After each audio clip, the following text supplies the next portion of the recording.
Bagaimana kabarnya Saleh Salihah? Alhamdulillah. Ya, alhamdulillah ya. Semoga Saleh Salihah semakin dimudahkan sama Allah segala urusan apa yang Saleh Salihah lakukan pada pagi hari ini. Nah, Saleh Salihah, hari ini kita akan mempelajari materi lanjutan di buku pendidikan agama Islam yang tentang hati manusia. Nah, sebelum itu marilah Saleh Salihah kita terapkan dulu adab-adab belajar, adab-adab dalam belajar. Adab-adab sebelum belajar. Yang pertama, bersuci terlebih dahulu. Nah, Saleh Salihah, Ustaz bangunannya nih, apakah kalian sudah bersuci atau wudhu sebelum belajar tadi? Sudah, alhamdulillah. Karena taharah merupakan salah satu kewajiban kita sebelum menuntut ilmu maupun melakukan ibadah lainnya. Kemudian yang kedua, Saleh Salihah, yakni niat. Sekali lagi, Ustaz sering menjelaskan bahwa kita harus niat karena Allah Subhanahu wa Ta'ala, niat ikhlas untuk menerima ilmu pada pagi hari ini. Kemudian selanjutnya, lah ini yang paling penting dalam belajar, yakni diam dan mendengarkan. Ustadz meminta kepada Saleh Salihah ketika memulai belajar nanti, Ustadz Saleh Salihah mohon untuk diam dan mendengarkan apa yang Ustadz sampaikan, okay? Kemudian yang terakhir, yakni doa sebelum belajar. Nah, baiklah, Saleh Salihah yang semoga dirahmati Allah Subhanahu wa Ta'ala, mari kita mulai doa terlebih dahulu. A'udzu billahi minasy syaithanir rajim. Allahumma salli ala Muhammad wa ala ali Muhammad. Raditu billahi rabbah bil islami dina Nabi Muhammadin sallallahu alaihi wasallam nabiyya. Rabbi zidni ilma warzuqni fahma ja'alni minas salihin. Allahumma hdini li ahsanil akhlaq la yahdi li ahsaniha illa anta wasrif anni sayyi'aha la yasrifu sayyi'aha illa anta. Allahumma inni as'aluka ilman nafi'a rizqan tayyiba amalan mutaqabbala. Amin ya rabbal alamin. Baiklah. Ya. Baiklah, Saleh Salihah yang semoga dirahmati Allah Subhanahu wa Ta'ala, kita sudah mulai masuk ke materi tentang hati manusia. Sebelumnya di hari Senin yang lalu kita review dulu yuk apa materi kita di hari Senin yang lalu. Ustazah Tata sudah menjelaskan di materi pertama lalu bahwasanya hati itu sangat penting dalam kehidupan manusia.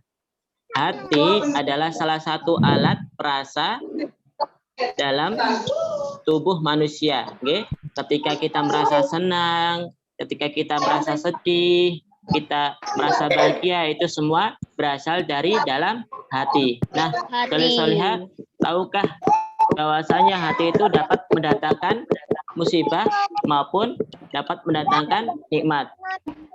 Maka dari itu, seperti yang Ustazah kemarin bilang, kita harus banyak-banyak berdoa agar diteguhkan hatinya dalam agama Islam. Seperti apa? Gimana doanya? Siapa yang sudah hafal? Kemarin doanya bagaimana? Siapa yang ingat Saleh Salihah?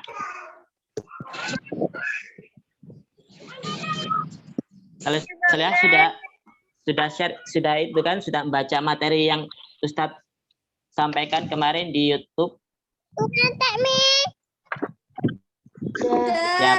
Ya, siapa yang ingat doa agar diteguhkan hatinya di dalam agama Allah? Bagaimana doanya?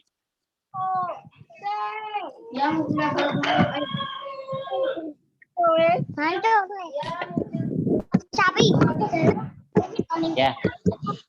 Maka dari itu kita mengulangi lagi, ya muqallibal qulub sabit qalbi ala dinik.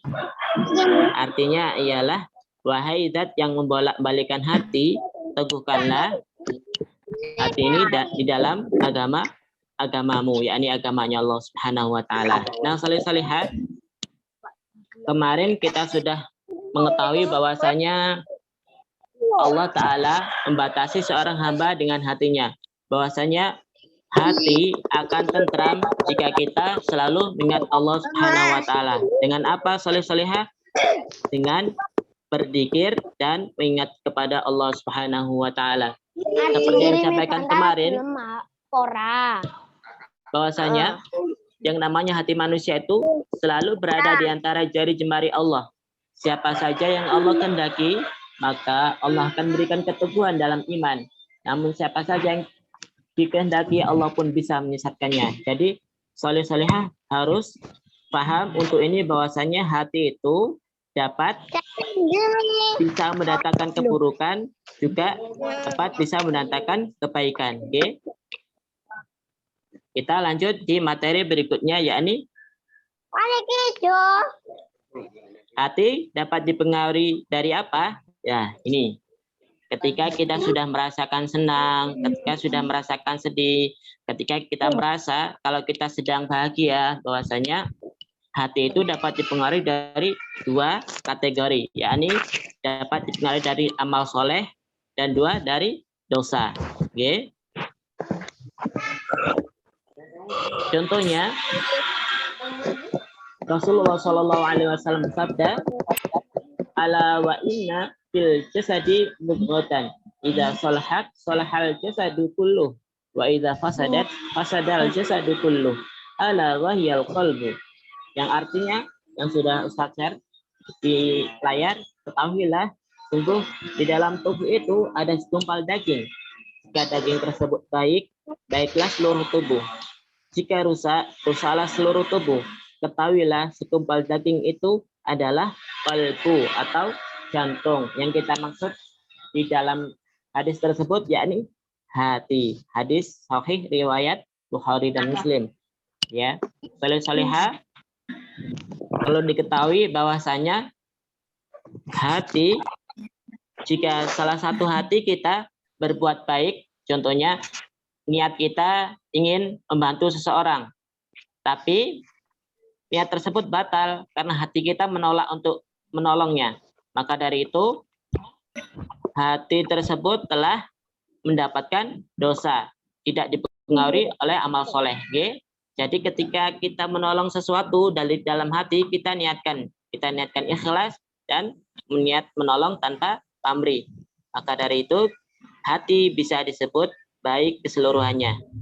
Maka kebalikannya demikian, bahwasanya jika hati tersebut rusak, satu aja kita melakukan kebaikan atau melakukan keburukan, maka akan merusak seluruh tubuh. Oke?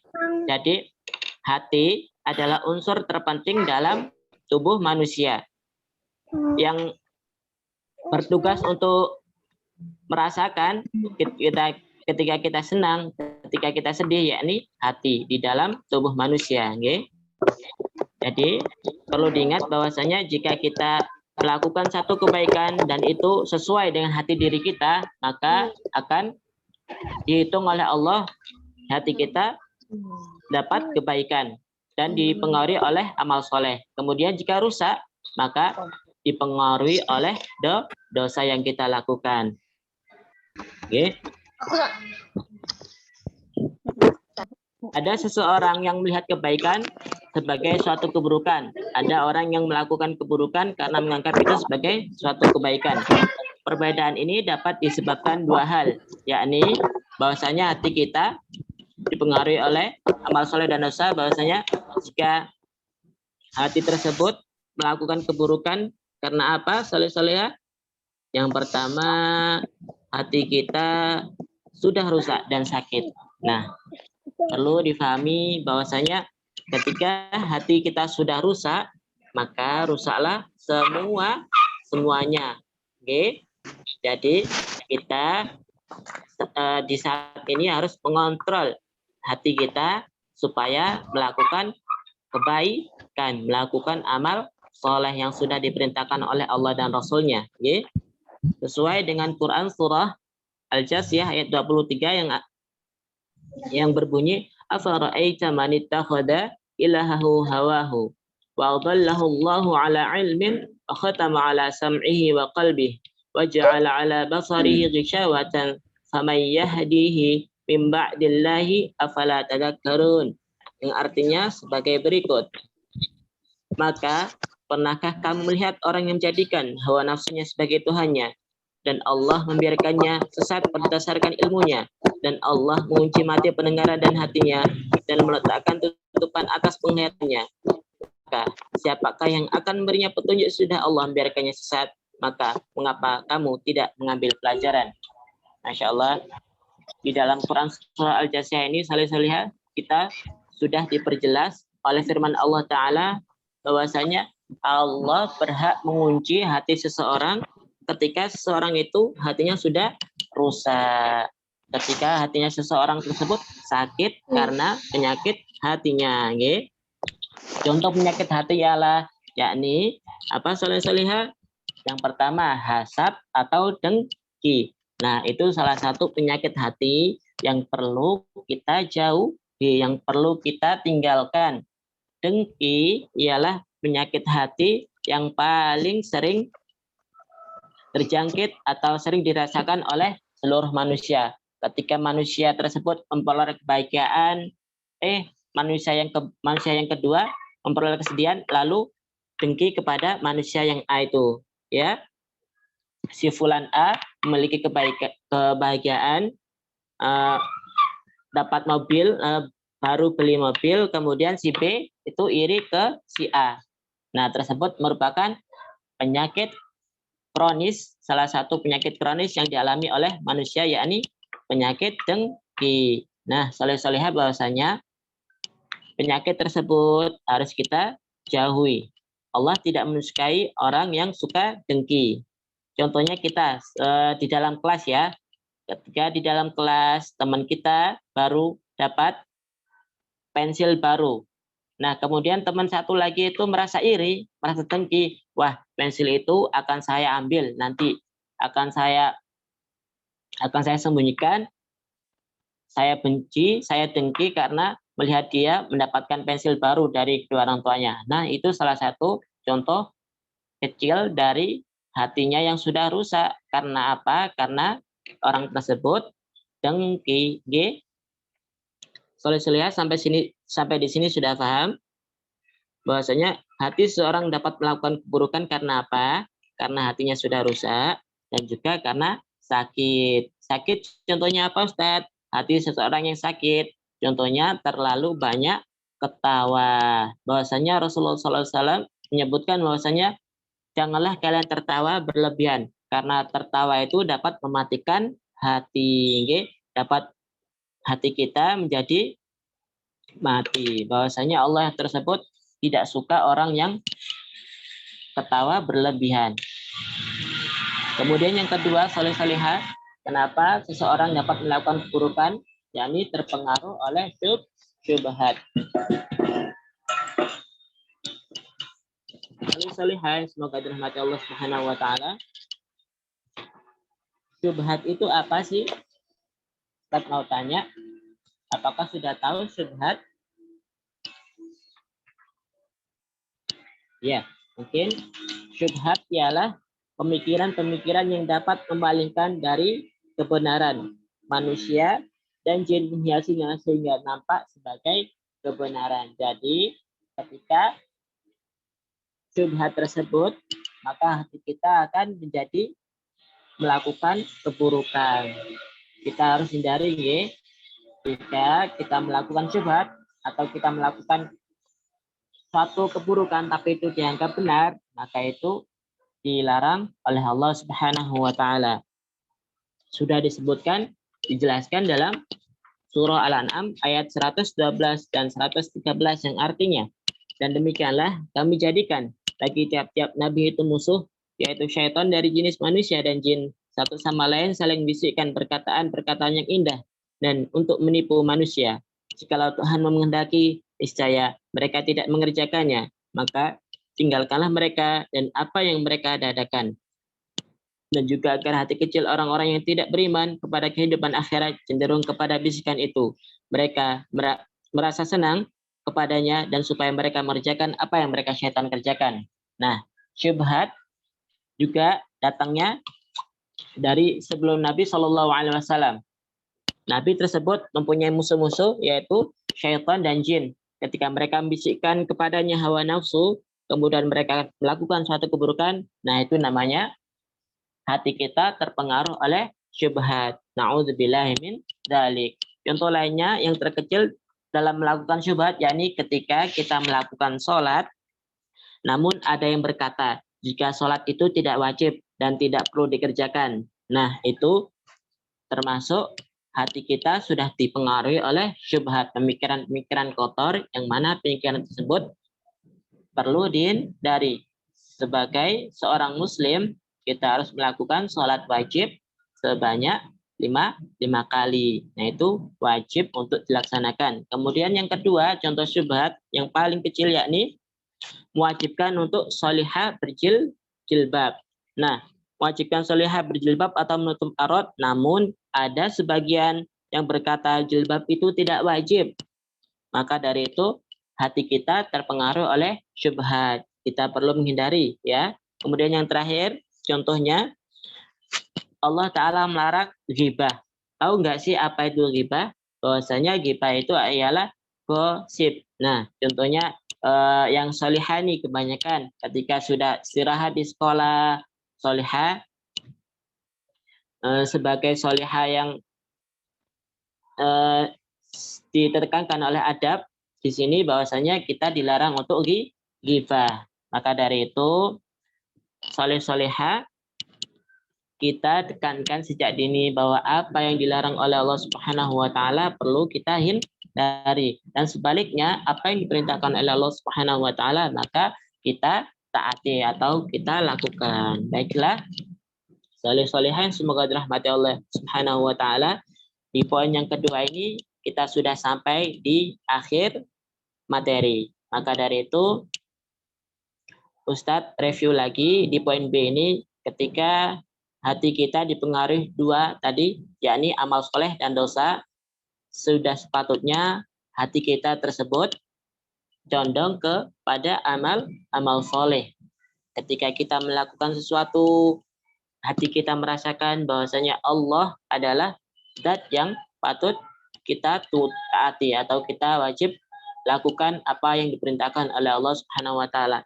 Kemudian sebaliknya, yang mana hati dipengaruhi oleh dosa, kita harus jauhi atau tinggalkan sejak dini, bahwasanya dosa ialah salah satu amalan yang sering dilakukan oleh manusia, namun manusia tersebut tidak tahu bahwa dosa dapat mendatangkan bencana baik maupun di dunia dan di akhirat. Maka dari itu soleh-soleha kita sudah sepatutnya untuk melaksanakan amal soleh sesuai dengan hati kita. Contohnya tadi, dengan mengingat Allah, hati kita menjadi tentram. Ala bidzikrillahi tatmainnul qulub. Hanya karena niat Allah, hati kita menjadi tentram. Dengan baca apa? Yaitu tadi, ketika hati kita melakukan keburukan, maka kita terus berdoa. Seperti yang sudah Ustadz baca tadi, ya muqallibal qulub, sabit qalbi ala dinik. Wahai zat yang bolak-balikan hati, teguhkanlah hati ini di dalam agamamu, di atas agamamu. Okay? Soleh-soleha, sampai di sini apa sudah paham?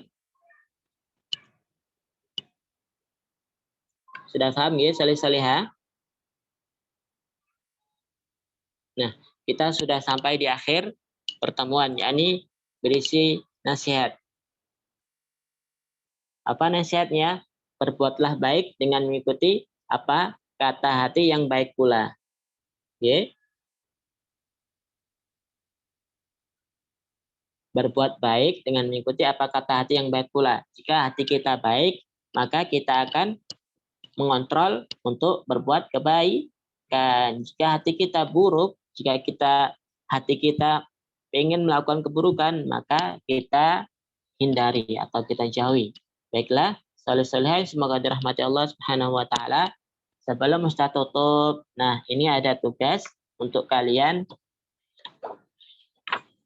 mengerjakan tugas di halaman 29. Oke. Jika sudah selesai, kita salih-salihah mengerjakan di halaman 29. Oke. Nanti ketika sudah ya mengerjakan latihan. Baca saya nanti lupa soalnya saya Iya, buku apa, betul. Buku apa? Buku apa, Tat? Buku ajar seperti ini. Seperti biasa. Buku Indonesia. Buku pendidikan agama Islam. Oh, iya. Ya. Kok bahasa Indonesia? Ngomongnya PAI kok bahasa Indonesia. Ya, tidak apa-apa. Ya harus contoh. Sudah? Ada pertanyaan salih-salihah? Iya. Ya, si semangat mengikuti ya. Pas 3 Basra suaranya mana? Mana suaranya? Ya, alhamdulillah. Pas 3 Tarim? Pas 3 Tarim mana suaranya? Amin. 3 Alexandria, alhamdulillah sudah banyak juga ya. Maka dari itu kalau tidak ada tanya, kita tutup dengan doa. Mari kita berdoa terlebih dahulu. A'udzu billahi minasyaitonir rajim. Bismillahirrahmanirrahim. Allahumma salli ala Muhammad wa ali Muhammad. Allahumma inni a'udzu bika minal 'ajzi wal kasal wal jubni wal bukhl harami wa 'adzabil qabr.